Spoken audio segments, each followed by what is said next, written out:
Di zaman Rasul ada seorang Yahudi. Dia mempunyai sebuah sumur. Sumur itu bagus sekali airnya. Sayangnya airnya dijual.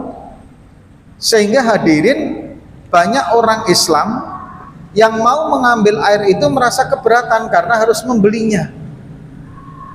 Setelah hari berganti hari, waktu berganti waktu, akhirnya umat Islam ini mengadu kepada Rasulullah SAW. Dan saat itu Rasulullah adalah pemimpin kota Madinah, dan itu kejadiannya di kota Madinah.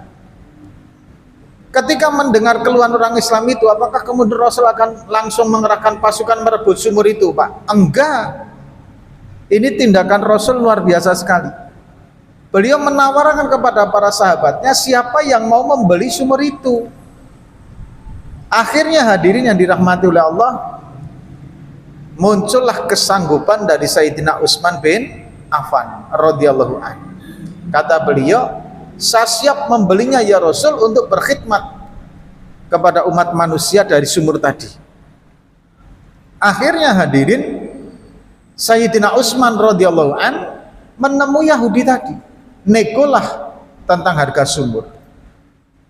Si Yahudi ini kekeh nggak mau melepaskan sumur itu, Pak. Gimana mau melepaskan untuk sumber penghasilan dia kok? Karena dari setiap hari dia bisa menghasilkan duit hanya dari sumur yang dia punya itu, Pak. Akhirnya setelah nego-nego, ujung-ujungnya akhirnya Sayyidina Utsman berkata begini, ya sudah, saya tidak membeli sumur itu keseluruhan, saya hanya membeli separuh saja dari sumur itu. Bingung Yahudinya, maksudnya gimana? Maksudnya begini, 1 minggu itu hak pengelolaan saya, 1 minggu ke depan itu pengelolaan kamu. Begitu seterusnya, 1 pekan saya, 1 pekan kamu, 1 pekan saya, 1 pekan kamu, begitu seterusnya. Mikir Yahudinya, Pak, iya juga ya.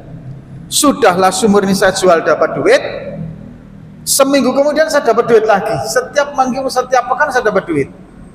Akhirnya diperbolehkan, Pak, dibelilah separuh sumur itu. Pas giliran Sayyidina Utsman radhiyallahu an, sumur itu digratiskan. Siapa saja yang mau ngambil silahkan, gratis. Banyak yang antri, Pak, ambil, sehingga di 1 pekan kemudian pas gilirannya Yahudi sepi, nggak ada orang yang membeli. Gilirannya Sayyidina Utsman lagi, rame lagi. Gilirannya Yahudi sepi lagi, Pak. Akhirnya lama-lama mikir juga Yahudinya ini, kalau begini udahlah saya jual aja semuanya. Akhirnya ditemukan Sayyidina Utsman radhiyallahu anhu, bahwa sumur ini aku jual seluruhnya, dibayarilah Sayyidina Utsman.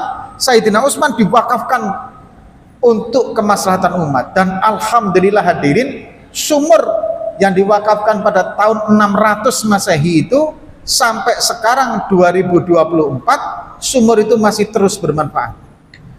Bahkan dari sumur itu telah melahirkan ratusan bahkan ribuan ulama, ribuan penghafal Al-Quran, bahkan jutaan hadirin, dan bisa sampai membangun berbagai macam fasilitas untuk melayani jamaah haji dan jamaah umroh dari sumur itu. Dan sampai sekarang Sayyidina Utsman radhiyallahu an masih panen pahala dari asbab sumur tadi.